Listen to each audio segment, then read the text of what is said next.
ये लंग है जो मैं समझाने की कोशिश कर रही थी। इसको समझने के लिए कुछ टाइम के लिए आप क्या अज़्यूम कर लीजिए, आप ऐसा सोचिए इसको कि ये क्या है? एक्चुअल में बलून है। ये हमारा लंग है, इसको हमने ये समझ लिया, ठीक है? और इसको जब आप ऐसा समझते हैं तो उसमें जब ऑक्सीजन इन करेगा, जब ऑक्सीजन क्या करेगा? इन करेगा। ऑक्सीजन को यहाँ पे सबसे पहले बेसिक तौर पे आपको क्या समझना है, आप एटमॉस्फेरिक प्रेशर के तौर पे देखिए। एटमॉस्फेयर में जो भी प्रेशर है उसको क्रिएट करने का काम कौन करता है? यहाँ पे अवेलेबल गैसेस करते हैं, पता है आपको ऑलरेडी, ठीक है? फिजिक्स में भी सुनते हैं आप, केमिस्ट्री में भी सुनते हैं, बायो में भी यहाँ पे आपको देखने को मिल रहा है। तो इसमें अगर आप गैस को इन करेंगे तो ऑब्वियस है कि इसका जो वॉल्यूम है ये इंक्रीज करेगा। इसमें कोई डाउट किसी बच्चे को? इसका वॉल्यूम क्या करेगा? इंक्रीज करेगा, ठीक है? वॉल्यूम के इंक्रीज करने के बाद अब एक हम दूसरी चीज यहाँ पे समझते हैं। यहाँ पे नीचे ये डायफ्राम भी बना हुआ है, ये दिस वन, जिसको मैंने बताया था कि ये क्या है। जब आपने इंस्पिरेशन और एक्सपिरेशन के बीच में डिफरेंसेस लिखे होंगे, उसमें आपने इस चीज को मेंशन किया होगा कि जब इंस्पिरेशन का प्रोसेस होता है, मतलब जब आप गैस इन करेंगे इसमें, यहाँ से ऊपर से आएगा। वो फ्लो भी रे डायग्राम मैंने आपको वहां पे बता रखा था। जब यहाँ से इन करेगा, इसके अंदर जाने के बाद वॉल्यूम इसका बढ़ जाएगा। वॉल्यूम बढ़ने के बाद क्या होगा? फ्रंट साइड में क्या अवेलेबल है? स्टर्नम है। स्टर्नम क्या है? जो मैं आपको उसकी प्रीवियस क्लास में समझाने की कोशिश कर रही थी, कल फोटोज दिखा दी थी मैंने, तो आपको और अच्छे से क्लियर हो गया होगा। जहां मैंने आपको समझाया था कि इधर के भी रिब्स और इधर के भी रिब्स, दोनों साइड के रिब्स ऐसे अटैच्ड हैं, जिसके थ्रू वो क्या है? स्टर्नम है। अब इस स्टर्नम को मैंने हटा दिया यहाँ से। हटाने के बाद इधर के भी रिब्स और इधर के भी रिब्स क्या है? ऐसे जुड़े हुए हैं। तो क्या हो, ये तो फ्लोटिंग हो गया ना। ये अपने प्लेस पे स्टेबिलिटी को मेंटेन नहीं कर पाएगा। जो मैं कल क्वेश्चन पूछ रही थी तो आप आंसर भी कर रहे थे बीच में, कि अगर स्टर्नम नहीं रहेगा तो क्या होगा? रिब्स वहां पे अपने एग्जैक्ट और ओरिजिनल पोजीशन के ऊपर सरवाइव नहीं करेंगे, ठीक है? फिर इंस्पिरेशन के प्रोसेस में मैं आपको लिखना कैसे सिखाया था कि जब इंस्पिरेशन का प्रोसेस हो रहा है तो यानी आपने इसका वॉल्यूम जब इंक्रीज कर दिया, इंक्रीज करके मान लीजिए डॉटेड लाइन क्या है? बढ़ा हुआ वॉल्यूम है। इंस्पिरेशन के टाइम में ये डायफ्राम जो है ना, इस पे ऊपर से प्रेशर डाला जाएगा। इस डायफ्राम के ऊपर क्या किया जाएगा? ऊपर से प्रेशर डाला जाएगा। जब ये ऊपर से प्रेशर एक्सर्ट करेगा, ऐसी कोई चीज है, आप इसको यहाँ से ऊपर से प्रेशराइज कर रहे हैं, तो ये क्या होगा? फ्लैट एंड होगा। क्या होगा? ये फ्लैट एंड होगा। मतलब जो इसका कर्व स्ट्रक्चर है ना, जो ऐसा था, ऐसी कोई चीज है जिसके ऊपर से आप यहाँ पे प्रेशर डाल रहे हैं, और इस प्रेशर को एक्सर्ट करने के बाद क्या होगा? ये इसका शेप कैसा हो जाएगा? फ्लैटेंड हो जाएगा, ठीक है? और diaphragm is the only structure which is responsible for division of thoracic cavity and abdominal cavity. यही एक ऐसा स्ट्रक्चर हमारी बॉडी में अवेलेबल जो कि थोरेसिक कैविटी को एब्डोमिनल कैविटी से अलग करने का, बांटने का, डिवाइड करने का काम करता है, ठीक है? दूसरी बात, आपको एक क्या लिखना है, ये तो खैर आपका समझा हुआ है, पहले मैं बता देती हूँ, फिर हम लोग नोट्स करना स्टार्ट करते हैं जो मैं कल बोल रही थी। चलिए, सबसे पहले आपको क्या करना है? यहाँ पे इंस्पिरेशन के टाइम में प्रेशर समझाना है, प्रेशर ग्रेडियंट समझाना है, प्रेशर ग्रेडियंट समझाना है। ये नहीं लिखा, नंबर नहीं मिलेगा आपको। इसमें से कोई भी एक माइनस कर दीजिएगा, आपको नंबर नहीं मिलेगा। रटने पे मत जाइए। अब आप सोच रहे होंगे प्रेशर ग्रेडियंट कैसे लिखेंगे, तो एक जो मैथमेटिकल फॉर्मूला के फॉर्म में मैंने लिख रखा था। अगर इंस्पिरेशन होना है तो क्या होना पड़ेगा? इंस्पिरेशन होने के लिए एटमॉस्फेरिक प्रेशर को ज्यादा होना है with respect to intra pulmonary pressure. बताया था कल मैंने आपको। यानी इस लंग के अंदर का जहां भी, जैसा भी, जो भी प्रेशर अवेलेबल है उसका कम है, तभी तो बाहर से भागता हुआ अंदर की तरफ जाएगा। और एक्सपीरेशन के टाइम में क्या होगा? मतलब ये पॉइंट कॉमन होंगे इंस्पिरेशन में भी, एक्सपीरेशन में, ये मेरा यहाँ पे बताने का मतलब है, ठीक है? एक्सपीरेशन के टाइम में क्या होगा? जब intra pulmonary pressure is more than or greater than atmospheric pressure, जब ज्यादा अंदर की तरफ आपने क्या किया, पूरे प्रेशर के साथ उसको फिल करके भर के रखा हुआ है, ठीक है। तो एक्सपीरेशन में क्या होगा, वो बाहर की तरफ रिलीज होगा। बाहर की तरफ जो रिलीज होगा, तो अभी जो मैंने डायरेक्शन ये बनाया है, तब डायरेक्शन क्या हो जाएगा, इसका उल्टा हो जाएगा। उल्टा का मतलब अब यहाँ पे ये ऊपर की तरफ, क्योंकि यहाँ से तो गैस बाहर रिलीज हो रही है। जब रिलीज होगी तो ये क्या करेगा, इसको मोर कर्व्ड स्ट्रक्चर हो जाएगा। डायफ्राम का क्या हो जाएगा, फिर आपको यहाँ पे मोर कर्व्ड स्ट्रक्चर जो है वो देखने को मिलेगा, ठीक है। और ज्यादा यहाँ पे क्या हो जाता है, कर्व्ड हो जाता है। तो एक आपको प्रेशर ग्रेडियंट का पॉइंट लिखना है। ये पॉइंट हर बच्चा लिख सकता है। किसी को कोई डाउट हो पूछ लीजिए मेरे से। किसी को कोई डाउट इसमें? प्रेशर ग्रेडियंट के पॉइंट को लिखने में कोई दिक्कत? मैं लिखवाऊंगी, मैं पूछ रही हूँ आपसे कि आप लिख सकते हैं नहीं लिख सकते हैं। क्लियर है सबको? रिप्लाई कर दीजिए उधर से, yes no. Yes ma'am. Yes yes ma'am. Ma'am. चलिए ठीक है, नेक्स्ट हमें क्या लिखना है यहाँ पे, रिब्स के बारे में समझाना है। अब ये पता है कि जब आप उसमें क्या कर रहे हैं, गैसेस फिल कर रहे हैं, तो रिब्स क्या होंगे, राइज करेंगे। लिखा भी था उस फोटो में स्पेशली आपको मार्क करके कि रिब्स जो है वो राइज करेंगे, मतलब उठेंगे।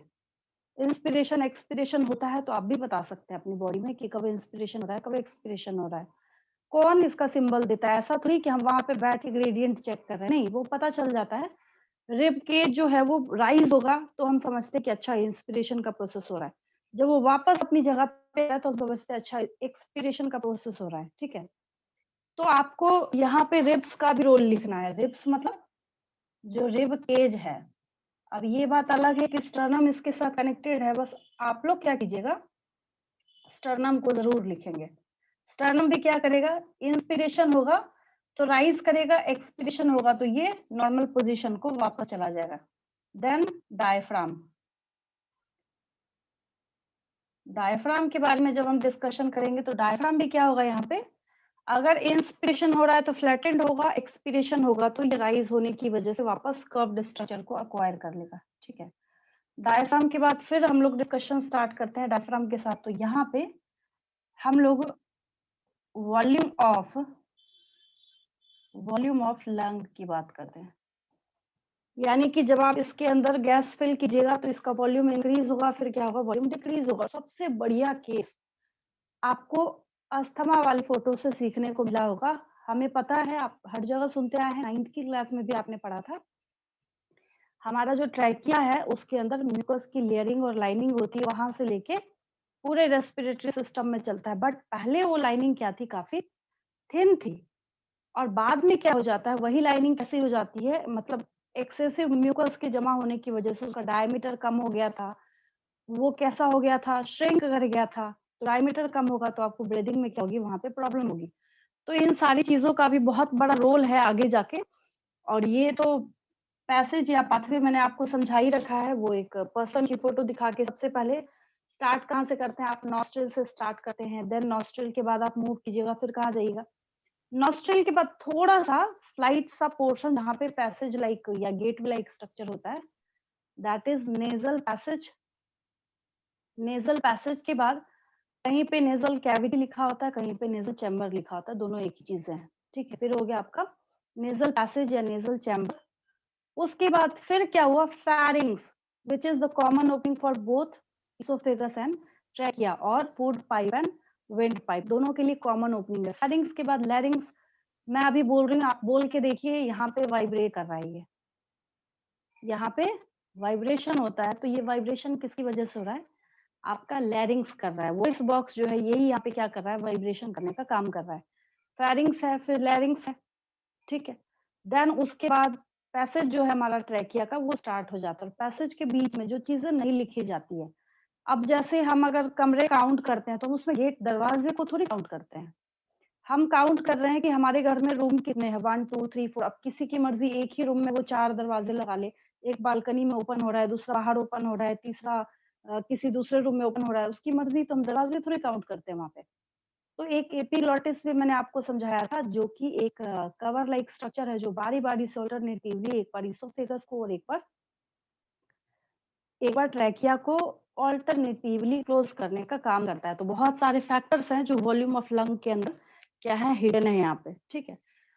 तो ये समझ आया इस प्रोसीजर में? किसी बच्चे को कोई दिक्कत हो पूछ लीजिए मेरे से। कोई ऐसा स्टूडेंट जिसको प्रोसीजर को समझने में कोई दिक्कत हो तो पूछ नो लीजिए मेरे मैम। से। ठीक है, चलिए आगे बढ़ते हैं हम लोग। इसको रब करने के बाद अब मेरे ख्याल से डायग्राम का काम पूरा हो गया। फोटोज बहुत देख लिया आपने। अब मैं लिखूंगी तो आपको भी समझ आएगा कि मैं लिख क्या रही हूँ, और आप समझ भी सकते हैं, खुद भी लिख सकते हैं। आप थोड़ा शॉर्ट में मैम लिखूंगी म्यूकस इसलिए तो बहुत। हमारे लिए अच्छा होता है ना? हाँ, अच्छा है, but excess of everything is bad. Mucus अच्छा है लेकिन ज्यादा हो जाए तो दिक्कत हो जाती है। कहीं भी ज्यादा हो जाए तो क्या हो जाएगी, दिक्कत हो जाएगी। स्टमक में ठीक है, हर 3 दिन पे नई लेयरिंग बनती है, ना बने तो फिर अल्सर वगैरह का केस आता है। हमारी ट्रैकिया में जैसे कॉमन कोल्ड लीजिए, सबसे सिंपल, ठीक है? क्या होता है उसमें? नेज़ल कंजेशन की वजह क्या होती है? म्यूकस ज़्यादा। न्यूमोनिया पढ़ते हैं हम लोग, गाँव के किसी बंदे से पूछिए, तो वो डॉक्टर के पास गया, किसी छोटे बच्चों में बहुत ज़्यादा प्रॉब्लम होती है क्योंकि स्ट्रेप्टोकोकस न्यूमोनिया वगैरह जो कॉज़ करने का काम करता है, बैक्टीरिया वगैरह जिनका इम्यून सिस्टम कमज़ोर होता है, उस पे अटैक ज़्यादा जल्दी करते हैं, ठीक है? उससे पूछिएगा क्या बताया डॉक्टर ने, इसको कौन-सी बीमारी हुई है? क्या बोलेगा वो आपको? बोलेगा कि डॉक्टर ने बोला इसके फेफड़ों में पानी भर गया है, ऐसा स्टेटमेंट बोलते हैं। लिटरली आपकी एनसीईआरटी की बुक में लिखा भी है, इस कंडीशन में क्या होता है, लंग्स में फ्लूइड फिल हो जाता है। तो क्या है ये फ्लूइड? वो किसका फॉर्म होता है? म्यूकस का ही फॉर्म होता है, बट वहाँ पे ज़्यादा होगा तो एल्वियोलाई का काम आपको पता है, ठीक छन्ने की तरह काम कर रहा है, breathing and exchange of gases का। तो वहाँ पे अगर आप म्यूकस बढ़ा रहे हैं तो वो डिस्टर्ब तो करेगा आपकी बॉडी को। अब आया समझ में? आगे बढ़े हम लोग? इसको हटा देती हूँ यहाँ यस से। मैम। हाँ, इसको मैं हटा देती हूँ, इसका कोई काम नहीं है। ये डायग्राम आपने ऑलरेडी बना रखा है, एक्सप्लेनेशन आपने सुन रखी है, बट मैंने सोचा फिर भी मैं थोड़ा-सा एक बार एक्सप्लेन करूँ, उसके बाद में लिखना स्टार्ट कर दूँ। सीधे लिखना स्टार्ट कर देंगे तो फिर वो हिस्ट्री की क्लास हो जाएगी, साइंस की नहीं होगी। तो मैंने एक्सप्लेन कर दिया पहले आपको ताकि ईज़िली आपको समझ आए। और बाकी जो फ्लो है उसको समझिए कि कैसे हम इन कर रहे हैं, कैसे आउट होगा, गैसेज़ वहाँ पे कैसे आउट होंगी, ये सारी चीज़ें समझने की है, वरना आपको कुछ भी नहीं है इसमें, ठीक है? एपिग्लॉटिस वगैरह इसका फंक्शन आपको पता है, इसको कैटाबोलिज्म क्यों कहते हैं, ये क्वेश्चन आपने कर रखा है। मैंने फर्स्ट डे जब असाइनमेंट क्वेश्चन सेंड किया था उसमें मैंने आपको बताया भी था, इसको हम लोग क्यों बोलते हैं कैटाबोलिज्म, क्योंकि एक कैटालिटिक प्रोसेस है जहाँ पे तोड़-फोड़ करने के बाद ये अपने प्रोसेस को रेगुलेट करा। ऐसा थोड़ी है कि रेस्पिरेशन का प्रोसेस हुआ, सुबह आप उठे तो कुछ एक्स्ट्रा ग्लूकोज बन गया आपकी बॉडी में, या फिर वैसी कोई चीज़ जो है वो फॉर्म हो गई आपकी बॉडी में, ऐसा कुछ भी नहीं होता। उस कंडीशन में क्या होता है कि कुछ ना कुछ इंटरप्शन ज़रूर होगा आपकी बॉडी में, ब्रेक डाउन ज़रूर हो रहा होता है किसी न किसी चीज़ का, ठीक है?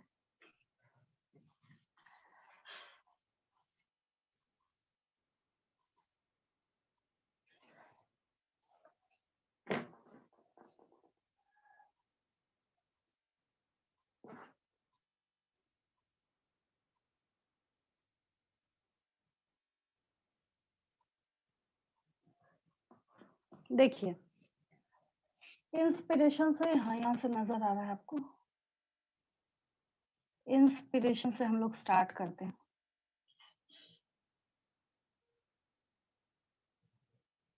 डिक्टेट कर रही हूँ, साथ में लिखते जाएँगे। इंस्पिरेशन से जब हम लोग डिस्कशन करना स्टार्ट करते हैं, तो इंस्पिरेशन में आपको एक्चुअली समझना क्या है कि इंस्पिरेशन का जो प्रोसेस है, this ma'am mechanism of breathing लिखवा रहे हैं। हाँ, हाँ, this process is initiated by initiated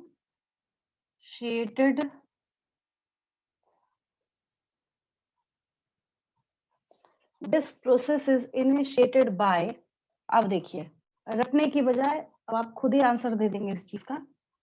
diaphragm है, और मैंने समझाने के लिए वापस से बलून का ही स्ट्रक्चर बनाया है। यहाँ पे आप बाहर से ऊपर की तरफ से क्या कर रहे हैं, यहाँ पे गैस इन कर रहे हैं, इसमें आप इसको बढ़ा रहे हैं इसका वॉल्यूम। तो डायफ्राम क्या होगा यहाँ पे बताइए तो? डायफ्राम क्या होगा? फ्लैटन।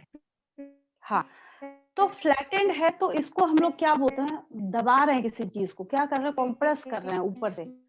यहाँ पे हम इसके वॉल्यूम को बढ़ा के हम लोग इसको क्या कर रहे हैं, दबा रहे हैं, तो उसको कॉन्ट्रैक्शन भी बोल सकते हैं, ठीक है? तो this process is initiated by contraction of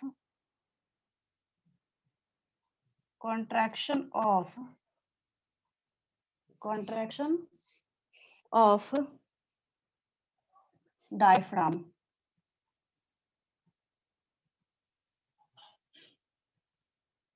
Contraction of diaphragm. ये रटना नहीं है, ये आप लिख सकते थे, ये आप लोग लिख सकते थे, कुछ नहीं है, हर बच्चे ने समझ रखा है।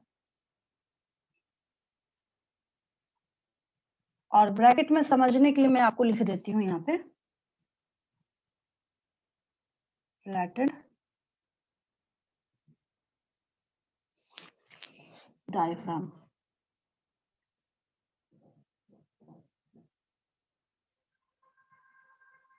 इसमें कोई दिक्कत नहीं, किसी को आसान है, इजी है। ये क्या करेगा यहाँ पे, तब जाके डायफ्राम जो है वो फ्लैटेंड हो जाता है, ठीक है।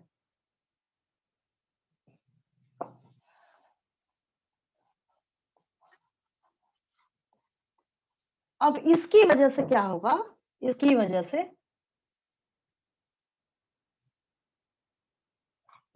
से होगा इट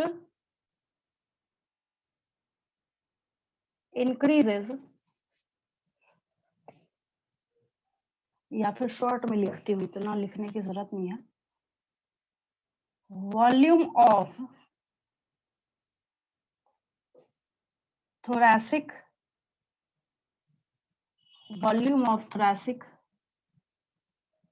chamber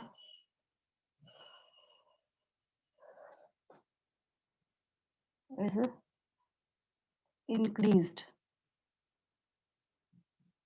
उससे क्या होगा, ये आंसर अगर आपको मिल गया है तो आप ऑटोमेटिकली इस प्रोसेस को क्या कर सकते हैं, लिख सकते हैं। तो उसकी वजह से क्या होगा, थोरैसिक चैम्बर का जो वॉल्यूम है वो बढ़ जाता है, ठीक है। अब यहाँ पे एक चीज लिखी होती है, in the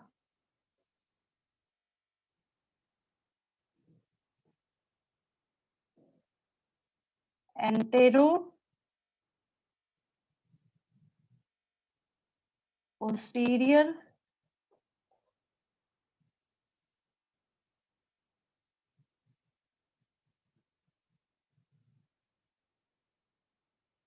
axis, entero-posterior axis. अब थोरैसिक चैम्बर आपका कहाँ है, ये रहा थोरैसिक चैम्बर। अगर किसी पर्सन की बॉडी है और ये डायफ्राम है, ठीक है, तो ऊपर वाला जो पोर्शन है एंटीरियर है और नीचे वाला जो पोर्शन है पोस्टीरियर है। ए के लिए हम लोग हिंदी में आ बोलते हैं, तो ए से आगे याद रखिएगा, और हमें पीछे लिखना होता है, जैसे व्हाट्सएप में मैसेज करते हैं तो पी से लिखते हैं ना, तो इसको आगे और इसको पीछे, मतलब कैसे पीछे है, वो बैक नहीं है, वेंट्रल डोर्सल वाला नहीं है, इस बात को समझिए। मैं आपको ये समझा रही हूँ कि एंटेरो पोस्टीरियर एक्सिस का क्या मतलब है। तो यहाँ पे हम लोग ये एक्सिस नहीं देख रहे, फ्रंट बैक वाला नहीं देख रहे, यहाँ पे हम कैसे देख रहे हैं, यहाँ पे कि आखिर जो ये गैसेस का एक्सचेंज, आना जाना जो लगा हुआ है, तो एक्सिस कौन सा है, ये एक्सिस है एंटेरो पोस्टीरियर एक्सिस। कौन सा है ये, एंटेरो ऊपर वाला, मान लीजिए ब्लू कलर का जो कैप है, ये एंटीरियर पोर्शन है आपका ऊपर का, ठीक है। तो एंटीरियर मतलब इस एक्सिस के ऊपर नीचे ऐसा तो नहीं है कि कहीं पे कोई लेफ्ट भी भाग गया, कोई राइट चला गया, कोई बोला भी मैं सर्कुलर तरीके से चक्कर लगा के आता हूँ, ऐसा तो कुछ नहीं। बहुत सिंपल सा, सीधा साधा सा, यहाँ पे एक क्या है, डायरेक्शन फॉलो हो रहा है, जिसको समझाने के लिए बच्चों को समझ नहीं आता। बच्चे कहते हैं मैडम जब सारा प्रोसेस और सारा फेनोमेना, वो भी सही है जो क्वेश्चन पूछते हैं बच्चे। बच्चों का क्वेश्चन है कि जब सारा फेनोमेना एंटीरियर पोर्शन में आता है तो पोस्टेरो कहाँ से आया फिर यहाँ पे, या पोस्टीरियर कहाँ से आया फिर।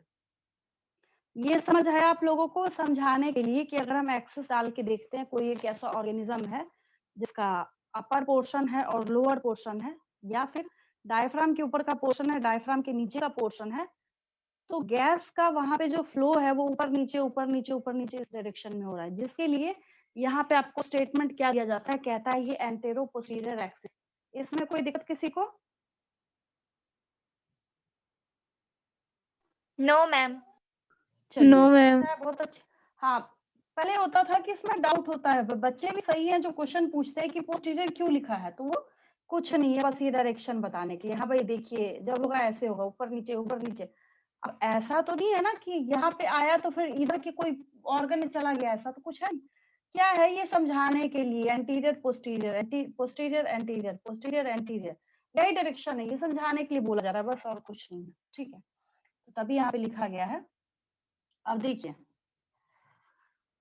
फिर इंटरकोस्टल मसल्स की बात करते हैं। खूब अच्छे से आपने समझ रखा है और बहुत बढ़िया बढ़िया फोटोज कल आपने देखी थी, जिसमें आपको ये बात समझ आई थी कि एक्चुअली में जो ये रिब्स हैं, इनके बीच में तो खैर स्टर्नम है, इनके बीच में जो मसल्स भरे हुए हैं ना, जिसके बारे में मैंने आपको सिखाया था कि प्रेशर ग्रेडियंट बनाने का काम करता है।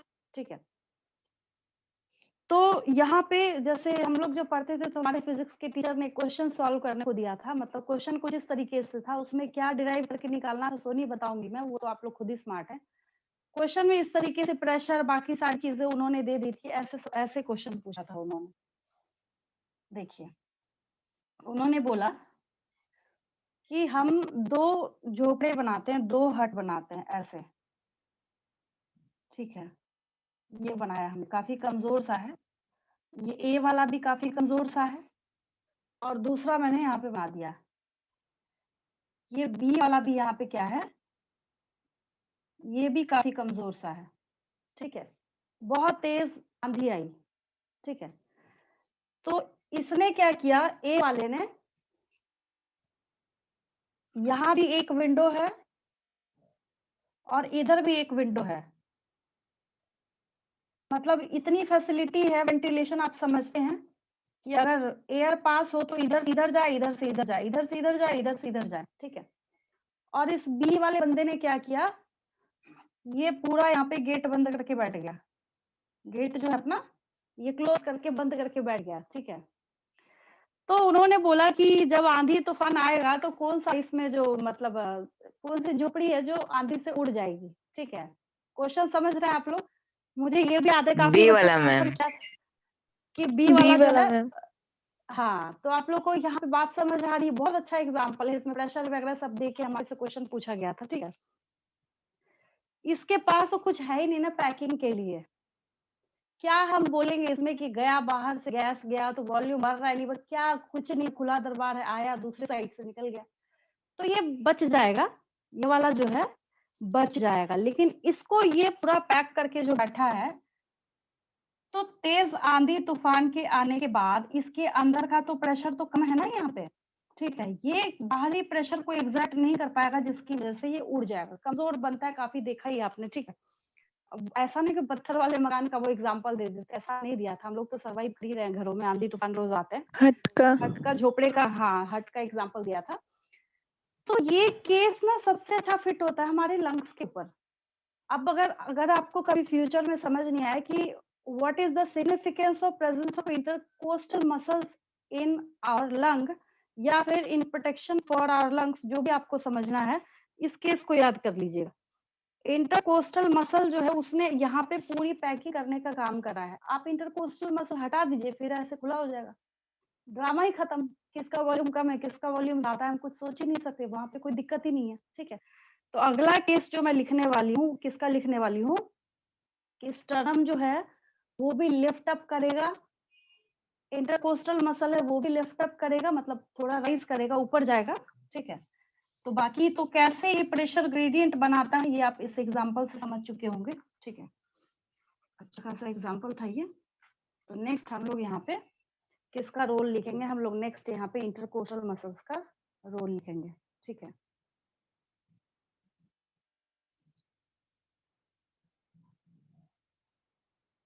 एक्सटर्नल, हमें बाहर की तरफ वही दिख रहा है, external intercostal muscles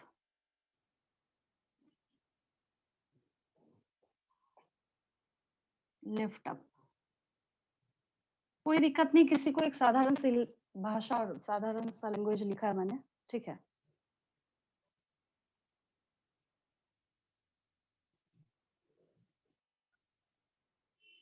with sternum and rib cage, साथ साथ इनको भी क्या करेगा, ये लिफ्ट अप करेगा, स्टर्नम को भी करेगा और रिब केज को भी करेगा, ठीक है। देन अब यहाँ पे फिर क्या होगा, ओवरऑल इंक्रीज किस में हो जाएगा, ये क्या करेगा, it leads to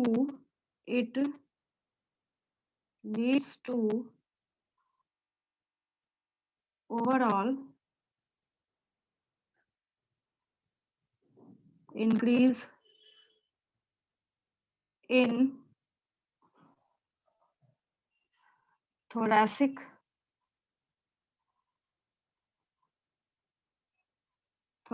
चैम्बर। ये क्या करेगा, पूरे थोरेसिक चैम्बर में ये इंक्रीजमेंट का काम करेगा, पूरे थोरेसिक चैम्बर को क्या करेगा, ये लिफ्ट अप करेगा वहां पे, ठीक है। यही स्टेटमेंट आपको लिखना है, ठीक है। और जिसकी वजह से क्या होगा, ये बाद में भी लिख सकते हैं, पहले भी लिख सकते हैं, थोड़ा टेढ़ा हो गया, इसको मैं सीधा कर देती हूँ। Overall increase in thoracic cavity भी लिख सकते हैं, चैम्बर भी लिख सकते हैं, जो मर्जी लिखिए, जो अच्छा लगे आपको, ठीक है। अब इसी की वजह से थोरेसिक कैविटी का आपने क्या किया, यहाँ पे वॉल्यूम बढ़ा दिया है, तो कुल मिला के क्या इंक्रीज करेगा, यहाँ पे इंक्रीज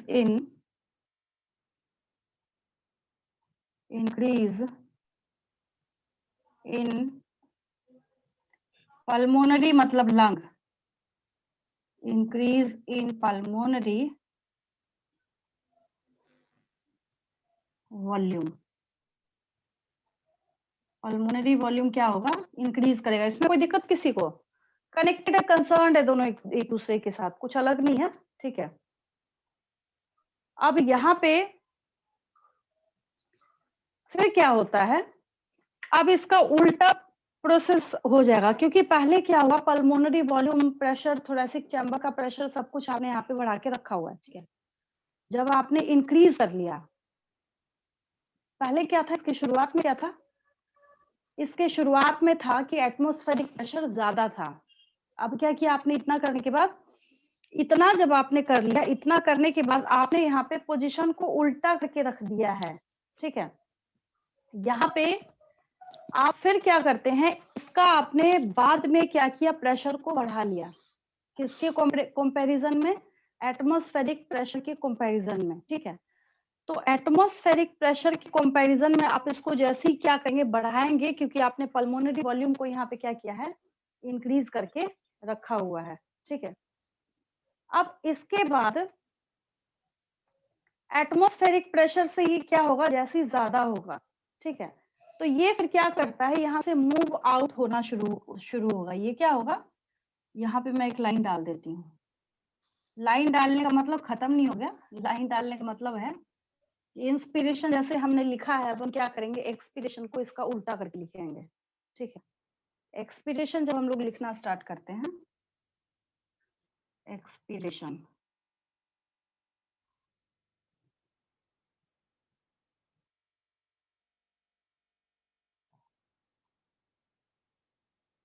एक्सपिरेशन का जब प्रोसेस स्टार्ट होगा, तो एक्सपिरेशन के प्रोसेस के टाइम में जो सारे प्रोसेसेस है यहाँ पे क्या हो जाएगा, उल्टा हो जाएगा। कुल मिला के मैंने आपको एक स्टेटमेंट बताया था और एक मोरल ऑफ द स्टोरी मैंने यहाँ पे क्या बताई थी आपको, कि इसके केस में बाद में क्या होता है कि जो प्रेशर होगा एयर के एक्सपल्शन के टाइम में, ठीक है, वो अंदर ज्यादा था और बाहर क्या हो गया, कम हो गया। तो एक्सपीडिशन के लिए ये सारे प्रोसेसेस को मुझे दोबारा लिखने की जरूरत है या फिर आप लिख लेंगे? एक स्टेटमेंट मैं लिख देती हूँ यहाँ पे कंप्लीट करके, सबका उल्टा करना है, मैं आपको बता देती हूँ। यहाँ पे मैंने कॉन्ट्रैक्शन ऑफ डायफ्राम या फ्लैटनिंग ऑफ डायफ्राम लिखा है, वहां पे आपको डायफ्राम इज मोर कर्व्ड कर देना है, उल्टा कर देना है उसका, ठीक है। दूसरा, यहाँ पे volume of thoracic chamber increase, volume of thoracic chamber increase हो गया है। दूसरे वाले केस में क्या हो जाएगा, एक्सपीरेशन के बाद वॉल्यूम ऑफ थोरैसिक चैम्बर क्या होगा, यहाँ पे डिक्रीज हो जाएगा, ठीक है। यहाँ पे external intercostal muscles lift up हो जाएंगे, स्टर्नम भी लिफ्ट अप होगा, रिबकेज भी राइज अप होगा, और दूसरे वाले केस में क्या होगा, वो सब डाउन हो जाएंगे, ठीक है। और पल्मोनरी वॉल्यूम यहाँ पे क्या होगा, इंक्रीज होगा, और दूसरे वाले केस में जब हमें एक्सपीरेशन यहाँ पे पढ़ना होता है, ठीक है, तो नॉर्मल पोजीशन पे इनको किसको, डायफ्राम को जाने के लिए कौन सा प्रोसेस करना पड़ेगा, इसको एक्सपीरेशन करना पड़ेगा, ठीक है। अब इसको शॉर्ट में हम ऐसे लिख सकते हैं, decrease in pulmonary volume,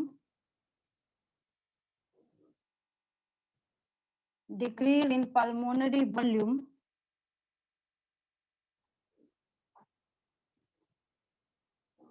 indicates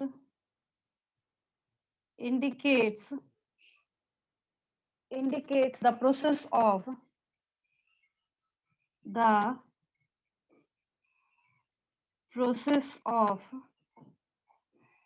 expiration when, अब देखिए सबको मिला के कैसे लिखते हैं एक साथ, when diaphragm, intercostal muscles and when diaphragm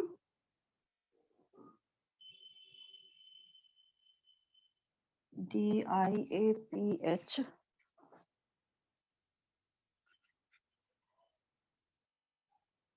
diaphragm, intercostal muscles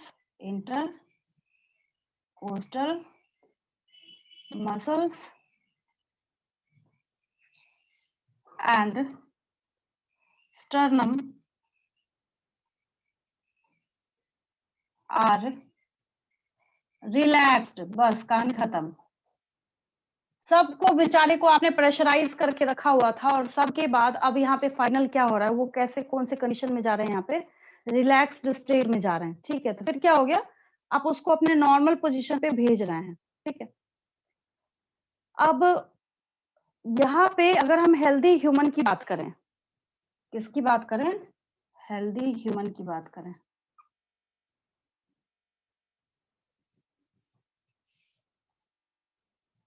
healthy human, क्योंकि ह्यूमन का ही पढ़ रहे हैं हम, किसी दूसरे एनिमल का नहीं पढ़ रहे हैं। हेल्दी ह्यूमन की जब हम लोग बात करते हैं, तो हेल्दी ह्यूमन आपका ब्रीदिंग रेट क्या है, यहाँ पे उस आप अपने ब्रीदिंग रेट को देखना स्टार्ट करते हैं, ठीक है। तो ये है 12 to 16 टाइम्स, 12 to 16 टाइम्स पर मिनट, 12 से 16 बार 1 मिनट में आप क्या करते हैं, ब्रीदिंग करते हैं, ठीक है। अब यहाँ पे इसके रेट को डायग्नोज करने वाला, ठीक है, ब्रीदिंग, या फिर हेडिंग ही दे देती हूँ, यहाँ पे हेडिंग ही, आप स्टेटमेंट क्यों लिखिए, हेडिंग ही मैं यहाँ पे दे देती हूँ, स्पाइरोमीटर, SPIROMETER,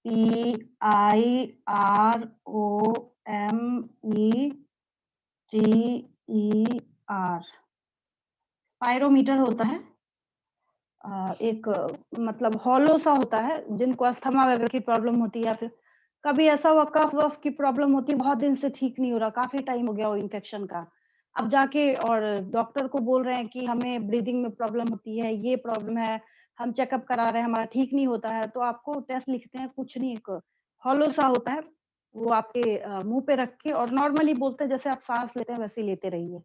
अगर आपको दिक्कत होगी और अगर आपको कंडीशन में प्रॉब्लम होगी, ठीक है, तो पर मिनट जो यहाँ पे 12 से 16 बार है, वो कम हो जाएगा। बीपी बहुत हाई है, पता चला बहुत फास्ट हो गया, सांस बहुत तेजी से आप ले रहे हैं, रेट क्या होगा वहाँ पे बढ़ जाएगा। तो ये करने का काम हम लोग किसके थ्रू करते हैं, उसको काउंट करने का काम कौन करता है, यहाँ पे स्पायरोमीटर करता है, ठीक है। और ये नीट में क्वेश्चन पूछा जाता है बाय डिफॉल्ट, आसान क्वेश्चन है, बट पता नहीं बच्चे शायद कंफ्यूज करते हैं स्पायरोमैग्मोमीटर और स्पायरोमीटर में, इस वजह से यहाँ पे दिया जाता है, ठीक है। Spirometer helps in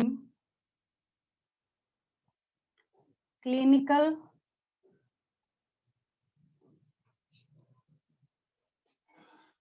analysis of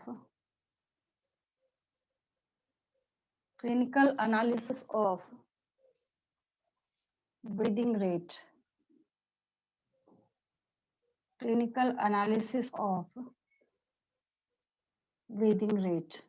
कुछ नहीं करना आपको, सिर्फ इस इंस्ट्रूमेंट का नाम याद रखना है, दैट इज स्पायरोमीटर। क्या याद रखना है आपको, स्पायरोमीटर आपको यहाँ पे याद रखना है।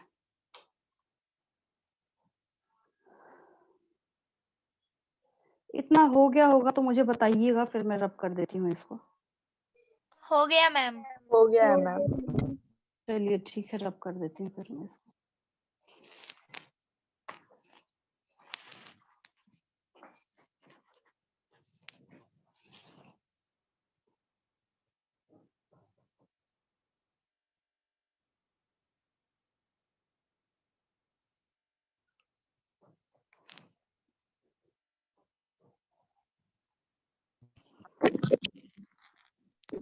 मैम स्पायरो मतलब भी कुछ होता है क्या? नहीं, एक इंस्ट्रूमेंट है, आप चाहिए तो मैं दिखा देती हूँ आपको, शो कर देती हूँ, 1 मिनट रुक जाइए।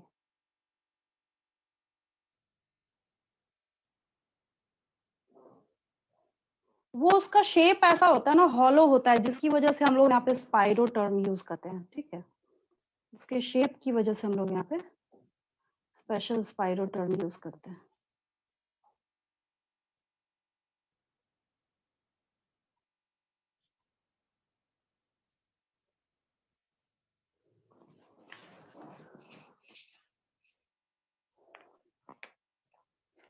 स्पाइरोमीटर देखिए, मैं शो कर देती हूँ आपको।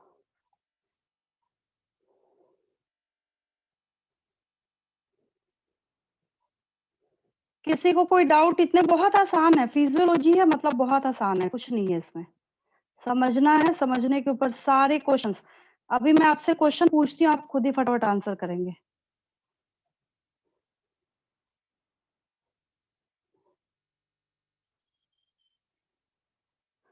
यहाँ पे एक डायग्नोसिस करने वाले पर्सन की फोटो ही बनी हुई है, पता नहीं इसे फ्रंट से आपको दिखेगा या नहीं दिखेगा, मैं कोशिश करती हूँ।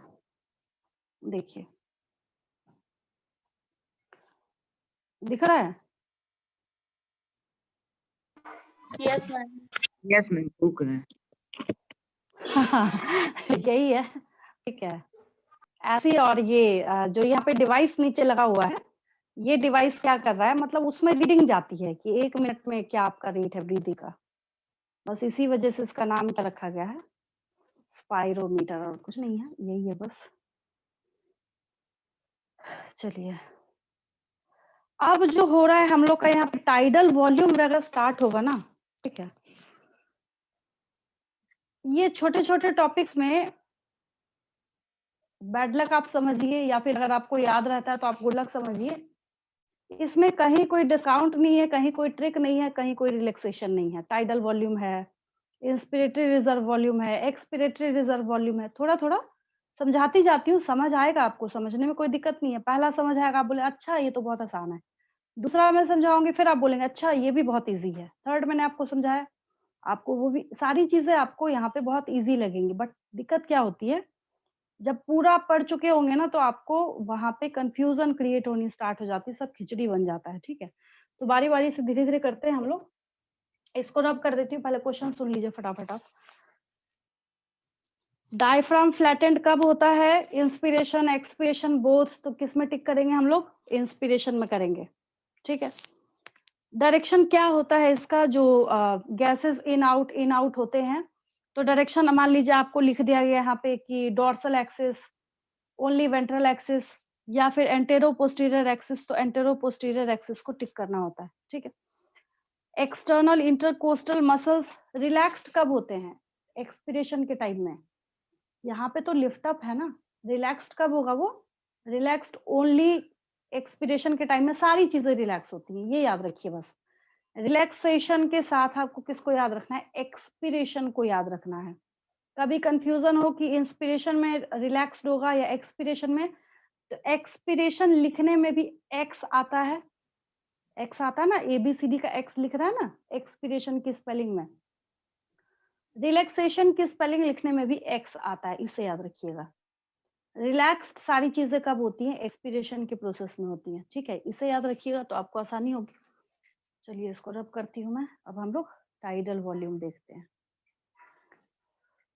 टाइडल वॉल्यूम या फिर IRV, ERV जो भी चीजें हैं, ये क्लिनिकल डायग्नोसिस में हेल्प करते हैं, बताते हैं कि हाँ भाई क्या है। आप योगा कर रहे हैं, योगा करते हैं तो आप क्या करते हैं?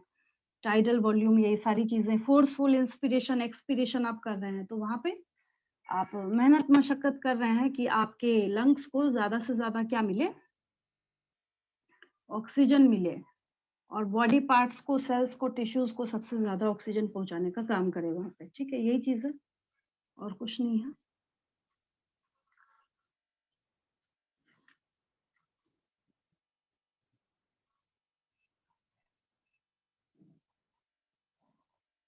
ये स्कूल की क्लासेस आप में से किस किस स्टूडेंट की चलती है? स्कूल से जो ऑनलाइन क्लासेस लेते हैं उधर से रिप्लाई कीजिए एक बार। आवाज जा रही है मेरी? Yes ma'am. हाँ, तो कितने चैप्टर्स वहां पे हो गए आपके स्कूल में?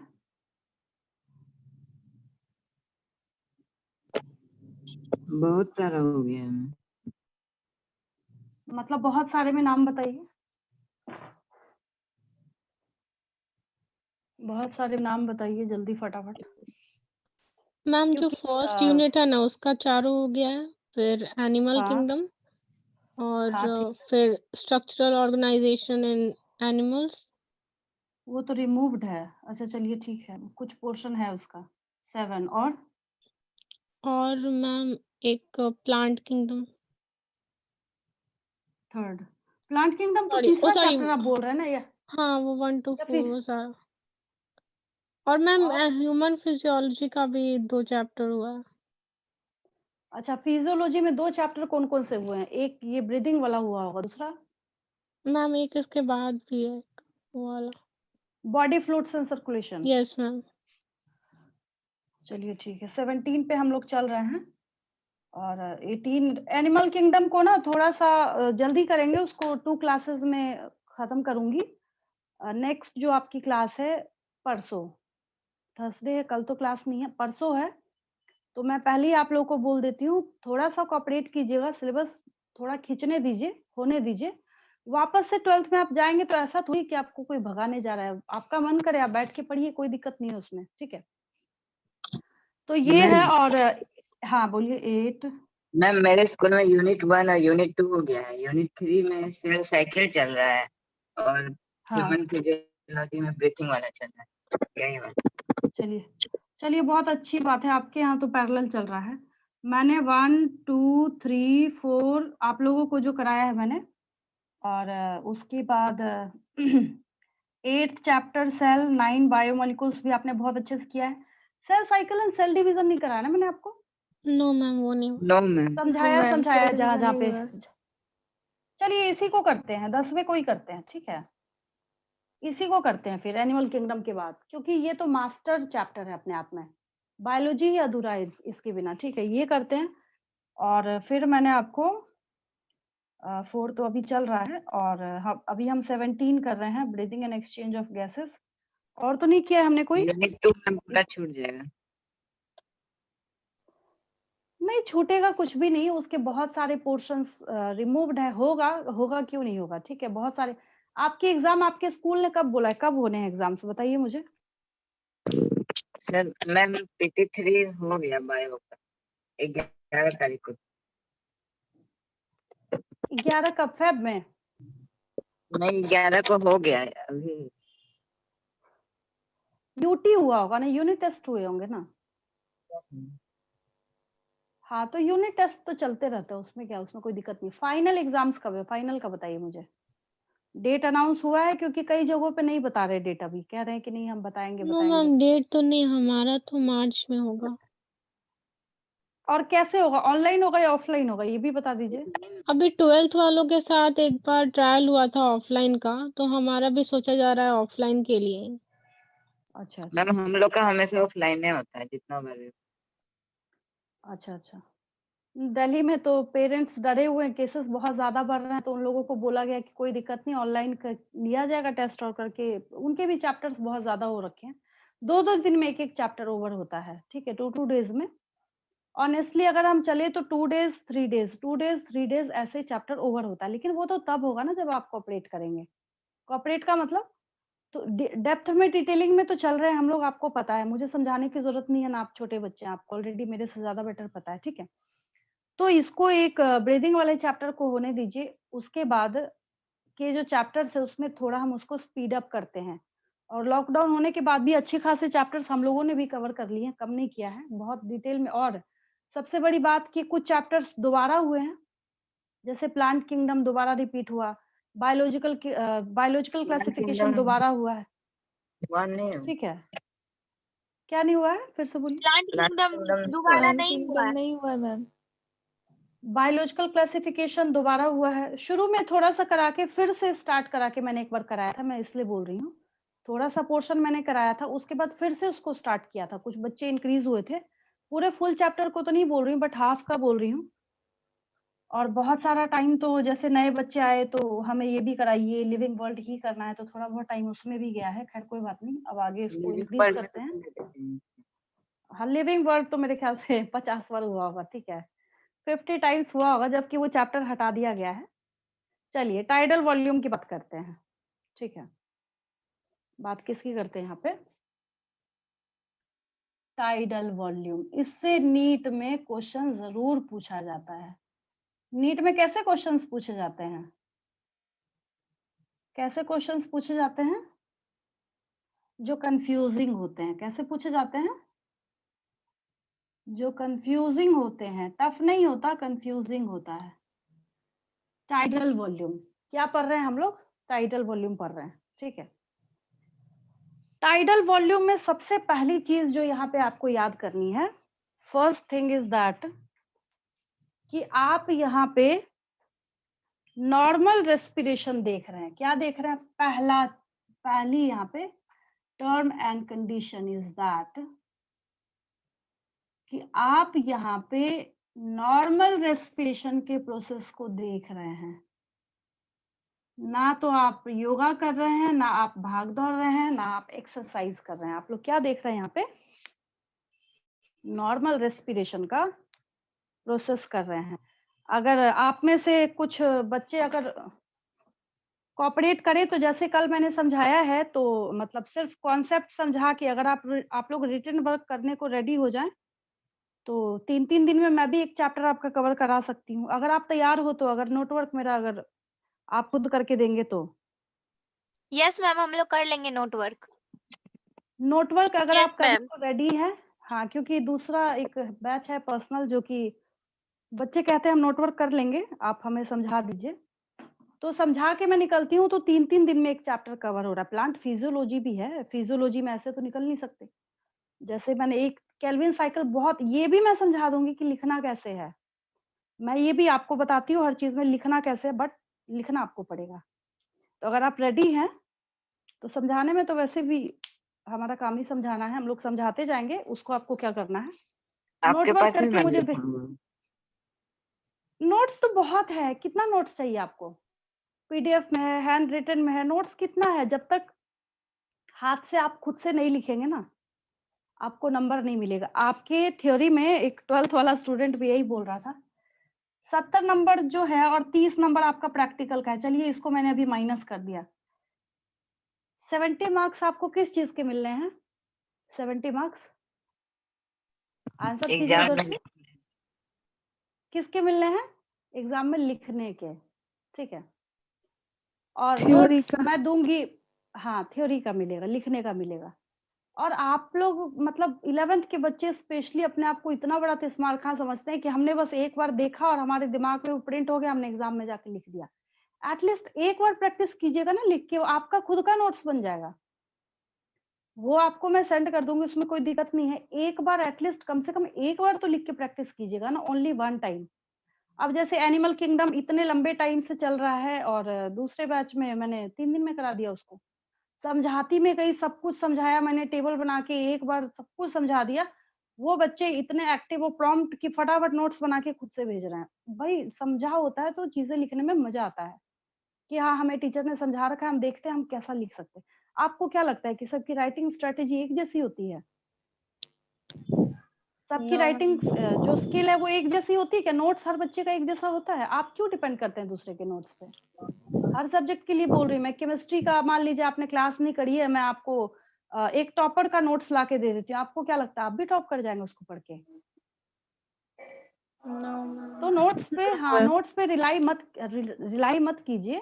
Your concept is your soft copy and your representation is your own hard copy. आप अपना नोट्स क्या है? प्रैक्टिस है। नोट्स क्या है? आप बना रहे हैं, कोई थोड़ी बोल रहा है कि आप वहाँ पे हैंड राइटिंग बना के लिखिए। बोर्ड एग्जाम भी आपको एक इंस्ट्रक्शन देता है ऊपर में, general instruction, hand writing should be neat and readable, बस इतना बोलता है वो कि साफ होना चाहिए, पढ़ने लायक होना चाहिए, बस। तो एटलीस्ट एक बार प्रैक्टिस कीजिएगा, बस नोट्स बन जाएगा। अमन, समझ आ रही है बात आपको? Yes ma'am. एक बार, हाँ, एक बार लिख के दिखाइएगा ना टीचर को कि हाँ आपने समझाया तो हम कैसा लिख रहे हैं, बस बन गया नोट्स। दोबारा उसके ऊपर जो लिखते हैं उसके ऊपर रिपीट करके थोड़ी लिखना है। एक बार आप लिखेंगे ना एग्जाम में जो रिप्रेजेंट करना है आपको। 1-2 मिनट का स्पीच बोल लूं कि आके दीजिए एसके मेमोरियल हॉल में, 1000 बार प्रैक्टिस करेंगे उसकी। भाई कहीं गलत ना बोल दे, सब हंसने लगेंगे मेरे ऊपर। लेकिन जिसपे आपकी लाइफ सेव होनी है, जिसपे आपको नंबर मिलने हैं, उसकी आप एक बार भी नहीं प्रैक्टिस कीजिएगा, ठीक है? तो पहली कंडीशन यहाँ पे है कि नॉर्मल रेस्पिरेशन के टाइम में आप देख रहे हैं, ठीक है? और दूसरी चीज ये है, आप यहाँ पे क्या देख रहे हैं? वॉल्यूम ऑफ एयर इंस्पायर्ड, और दोनों का देखते हैं, इंस्पिरेशन भी देखते हैं और एक्सपायर्ड। ये चीजें काउंट करते हैं। नॉर्मल रेस्पिरेशन देखेंगे, पहला क्राइटेरिया। इंस्पिरेशन और एक्सपिरेशन दोनों देखते हैं, ठीक है? और इसका डेटा क्या है? डेटा की जब हम लोग बात करते हैं, टाइडल वॉल्यूम, तो इट इज अप्रॉक्स का मतलब लगभग लिया जा रहा है। सारे बंदे की कैपेबिलिटी सब कुछ एक जैसा तो नहीं होता, ठीक है? तो ये 500 ml है। अब इसका हम यहाँ पे डिटेलिंग जब करना स्टार्ट करें तो 500 ml कौन से बेसिस पे ये बोल रहा है 500 ml? कि ये एक मिनट में 6000 से 8000 ml क्या होता है? पर मिनट में होता है। दैट इज 6000 to 8000 ml पर मिनट का होता है ये, 6000 to 8000 ml पर मिनट। आप लोग 12th पढ़िए ना, 12th पढ़िएगा ना, उसके बाद नोट्स मांगना भूल जाइएगा आप लोग। इतना काम कराती हूँ कि नोट्स आप मांगना भूल जाइएगा। कोई बच्चा नोट्स का नाम लेगा ना तो उसको आप अपनी कॉपी दीजिएगा कि भाई बुक से या फिर किसी चीज से ज्यादा नोट्स मेरे पास है। कॉपी मांग के रखूंगी एक लड़की की, ठीक है? आपको मैंने एक क्लास दी है ना, तो उसको मैं एक क्लास देती हूँ, वो 40 पेज लिख के लाती है। मैं डेट वाइज, उस लड़की रिया नाम है, उसकी कॉपी में मांग के रखूंगी आपको दिखाने के लिए। आप लोग फिर नोट्स जो टर्म है वो बोलना भूल जाइएगा, क्योंकि नंबर चाहिए तो आपको लिखना ही पड़ेगा। आपको शो करना पड़ेगा कि एग्जाम में आप कैसा लिखेंगे तो आपको नंबर मिलेगा, ठीक है? देखिए ये किसका है? नॉर्मल रेस्पिरेशन का, ठीक है? किसका है? नॉर्मल रेस्पिरेशन का। नॉर्मल रेस्पिरेशन का मतलब है कि ये जो हम 500 ml एक बार का देख रहे हैं 500 ml इंस्पिरेशन आपने किया, 500 ml आपने लिया, ठीक है। 1 मिनट जब उसको निकाला गया, 1 मिनट का डेटा तो वो निकला 6000, ठीक है। 6000 जब ये डेटा निकला, 6000 से 8000 तक हो सकता है, ठीक है। तो इसका ये मतलब है कि ये सब ड्रामा आप किसका देख रहे हैं? फॉर ये किसके लिए है? ये सब कुछ किसके लिए है? Tidal volume for a healthy for a healthy person. एक हेल्दी पर्सन के लिए, किसके लिए है? हेल्दी पर्सन के लिए, ठीक है। अच्छा, इसमें कोई डाउट किसी को? मैंने बोला तो समझ आएगा, कुछ दिक्कत नहीं है। बस पूरा समझने के बाद कंफ्यूजन होगी आपको, और कोई दिक्कत नहीं है। समझ सबको आया होगा। अब मैं पूछूं किसी बच्चे से क्या समझा आपने, आप रिप्लाई कीजिएगा, उधर से बोलिएगा अच्छा टाइडल वॉल्यूम का मतलब है कि नॉर्मल रेस्पिरेशन के टाइम में जितना भी वॉल्यूम ऑफ एयर इंस्पायर किया गया है या फिर एक्सपायर किया गया है किसी हेल्दी बंदे में, किसी हेल्दी पर्सन में, उसको हम लोग टाइडल वॉल्यूम बोलते हैं। क्या बोलते हैं? टाइडल वॉल्यूम बोलते हैं। वो एक बार का 500 ml है, तो ऑब्वियस है कि एक बार का जब 500 ml है और 1 मिनट में आपने कितना लिखा था? 12 से 15 बार आपने लिखा था। तो 12 को 500 से गुना करेंगे तो कितना आएगा यहाँ पे आपका? 6000 से 8000 के करीब में ये डेटा आपका आ जाएगा, निकल के सामने आ जाएगा। समझ आया सबको? कोई दिक्कत है इसमें? किसी को समझ आ रहा है? रिप्लाई कीजिए उधर से। Yes ma'am. Yes ma'am. आसान है, बहुत आसान है, बहुत ईज़ी है। बस पूरा होने दीजिए, उसके बाद बोलिएगा नहीं अब घूम रहा है सर। अब जो है ना ये कन्फ्यूजिंग लग रहा है, ईज़ी बहुत है। तो टाइडल वॉल्यूम फिर से रिपीट कर देती हूँ। एक हेल्दी पर्सन में देख रहे हैं, हेल्दी पर्सन में देखने का, अब किसी को अस्थमा हो, अस्थमा वाले पेशेंट को उठा के ले आइए, बोलिए मैडम आपने ऐसा बताया था, इसका तो रेट ही डिफर कर रहा है, तो उसकी बात नहीं कर रहे हैं हम। यहाँ पे हम पढ़ाई कर रहे हैं नॉर्मल पर्सन की, ठीक है।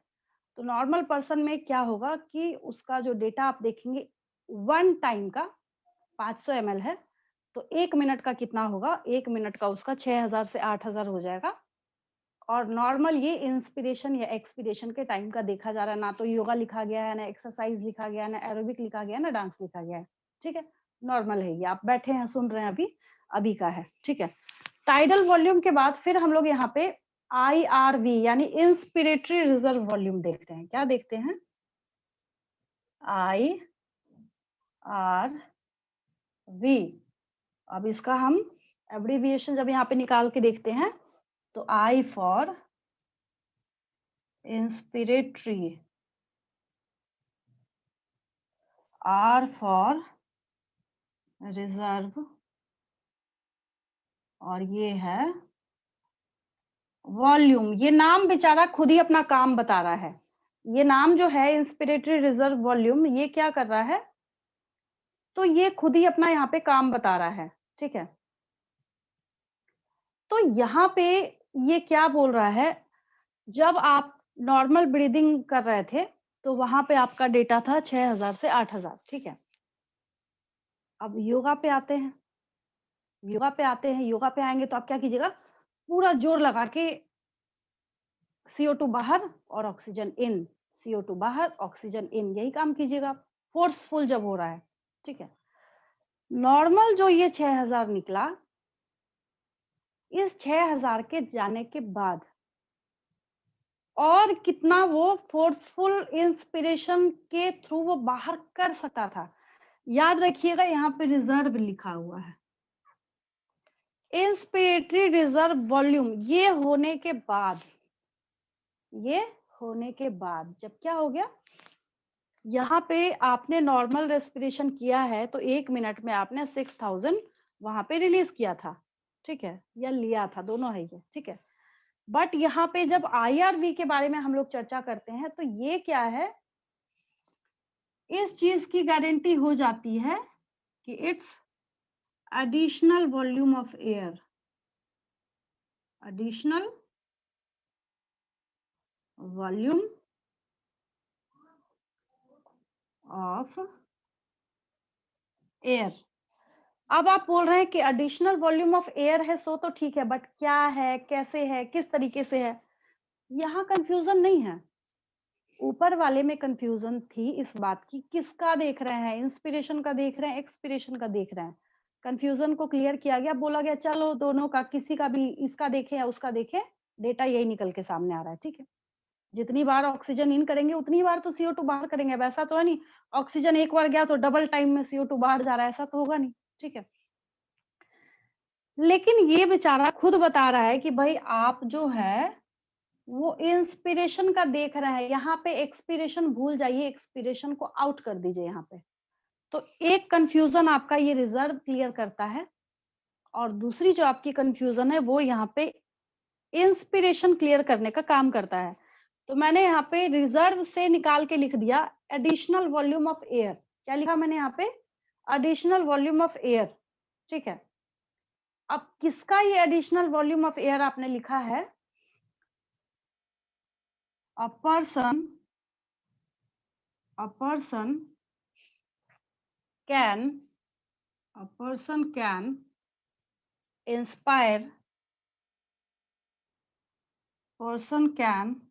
inspire कैसे? एडिशनल लिखा है तो यहाँ पे हम कर देंगे बाय अ फोर्सिबल, पूरा दम लगा के, फोर्सिबल इंस्पिरेशन, बाय अ फोर्सिबल इंस्पिरेशन। आप वहां पे कंप्लीट क्या कर रहे हैं? फोर्स लगा के, पूरा जोर लगा के आप उसको वहां पे बाहर कर रहे हैं, ठीक है। अब ये कितना निकलता है? इसका जो डेटा है इट इज, बेचारा कितना बचा होगा 2500 से, लेकिन तब भी यहाँ पे क्या है, ज्यादा ये बचा हुआ है यहाँ पे, मतलब 2500 से लेके ml to 3000 ml। अब एक बात यहाँ पे याद रखिएगा, आगे जाके हम ऐड करेंगे दोनों को, फिर आपको समझ आ जाएगा। फिर से रिपीट कर देती हूँ। टाइडल वॉल्यूम जब आपने देखा, फर्क पूछा जाता है नीट के एग्जाम में, आपको लिख दिया जाएगा, बोला जाएगा इसमें से टाइडल वॉल्यूम कौन सा है, लिखा रहेगा नीचे में ऑप्शन ए में volume of inspiration plus volume of expiration, B में लिखा रहेगा इधर वॉल्यूम ऑफ इंस्पिरेशन और वॉल्यूम ऑफ एक्सपिरेशन। कंफ्यूजिंग हो गया या नहीं हो गया? इंस्पिरेशन एक्सपिरेशन दोनों में लिख रहा है, तब तक आप जाके भूल जाएंगे कि हमने दोनों को ऐड किया था या फिर हमने दोनों में सब्स्टिट्यूशन किया था। भाई ये भी हो सकता है, ये भी हो सकता है, ठीक है। और ये सेकंड वाला केस जब हम लोग यहाँ पे इंस्पिरेटरी रिजर्व वॉल्यूम लिख रहे हैं, तो ये 6000 से 8000 जाने के बाद जितना बचा हुआ है ना, उतना है कि और जोर लगा के आप कितना वहां से बाहर रिलीज कर सकते हैं। उसका डेटा यहाँ पे निकल के सामने आया है 2500 से लेके 3000 ml तक ये डेटा निकल के सामने, यानी कि पूरा अगर हम जोड़े दोनों को तो, यानी कि दोनों को जब हम ऐड करेंगे तो 6000 आगे ऐड किया जाएगा एक जगह, तो टोटल आप जो रिलीज कर सकते हैं कुल मिला के तो 6000 प्लस ये 2500 हो जाएगा। इतना आप एक फोर्सफुल इंस्पिरेशन में क्या कर सकते हैं, इन कर सकते हैं, ठीक है।